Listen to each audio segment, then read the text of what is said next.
మీరు సీజనల్‌గా దొరికే ఫ్రూట్స్‌ని, వెజిటబుల్స్‌ని తింటున్నారా? అలాగైతే సీజన్‌లో దొరికే fibre rich vitamins A, C, K ఇంకా మెగ్నీషియం, ఐరన్, ఫాస్ఫరస్, జింక్ లాంటి ఎన్నో మినరల్స్ పుష్కలంగా లభించే చిట్టి చిట్టి రత్నాల్లాంటి పచ్చి బఠానీతో ఆలు మటర్ కర్రీని ఎలా చేయాలో చూసేద్దాం పదండి. హాయ్! హలో అండి. నమస్తే అందరికీ.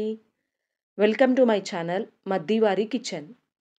ఆలు మటర్ చేయడానికి కావాల్సిన పదార్థాలు మటర్ అంటే పచ్చి బఠానీ, బంగాళదుంపలు 2, ఉల్లిపాయలు 2, టమాటాలు 3, ఒక అంగుళమంతా అల్లం, చిన్నులపాయ రెబ్బలు ఒక 5, 6, చెక్క, లవంగాలు, బిర్యానీ ఆకు, నూనె, బటర్, పసుపు, కారం, మెత్తనుప్పు, గరం మసాలా, ధనియా పౌడర్. ముందుగా ఒక కప్పు బఠానీలు తీసుకొని నీళ్ళలో వేసి శుభ్రంగా కడుక్కొని వడపోసి పక్కన పెట్టుకోండి.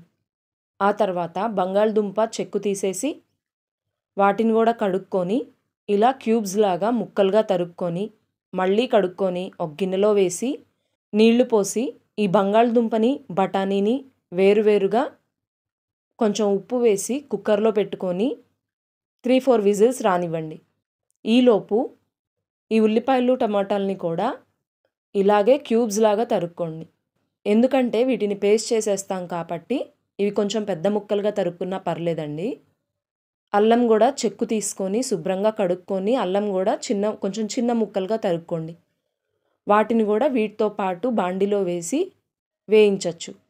ఇప్పుడు పొయ్యి మీద మందపాటి బాండీ కానీ ఒక గిన్నె కానీ తీసుకొని అందులో ఒక 2 స్పూన్స్ నూనె వేసి ముందుగా తరిగి పెట్టుకున్న ఉల్లిపాయలు వేసి అవి లైట్గా ట్రాన్స్పరెంట్ అయిన తర్వాత టమాటాలు కూడా వేసేసి ఇవి మొత్తం మెత్తబడిన తర్వాత మీరు తీసుకున్న అల్లం వెల్లుల్లి కూడా వేసి కొంచెం వేగనివ్వండి.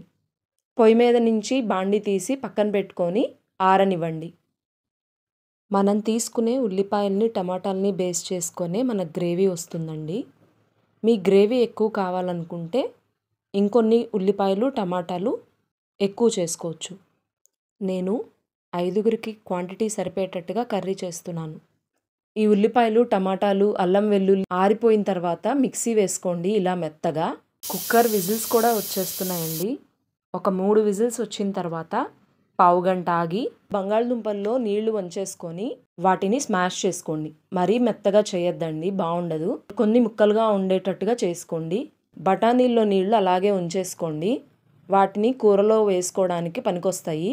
ఆ నీళ్లలో కూడా న్యూట్రిషన్స్ అన్నీ ఉంటాయి కదండి బఠానీల్లో, ఎందుకు పోగొట్టుకోవడం అనవసరంగా, కూరలో వేసేసుకుంటే సరిపోతుంది. ఇప్పుడు మళ్ళీ ఇందాక తీసుకున్న బాండీనే కొంచెం క్లీన్ చేసుకొని మళ్ళీ పొయ్యి మీద పెట్టుకోండి. ఇప్పుడు ఒక 3 స్పూన్స్ ఆయిల్ వేసుకొని ముందుగా బిర్యానీ ఆకు, చెక్క, లవంగాలు వేసుకొని ఆ తర్వాత ఇందాక పేస్ట్ చేసి పెట్టుకున్నాం కదండి ఉల్లిపాయలు టమాటాలని, ఆ పేస్ట్ని ఇందులో వేసేసేయండి. ఇది మొత్తాన్ని ఒకసారి కలుపుకోండి, కొంచెం గట్టిగా ఉంటుంది.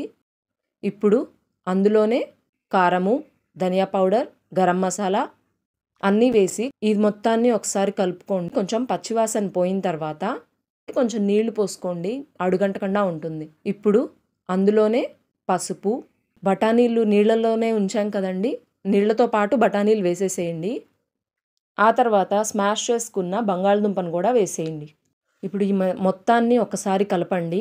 కొంచెం ఉప్పు వేసి ఇప్పుడు ఈ మొత్తాన్ని ఒక్కసారి కలిపేసి ఒక 5 మినిట్స్ లో టు మీడియం ఫ్లేమ్లో మగ్గనివ్వండి.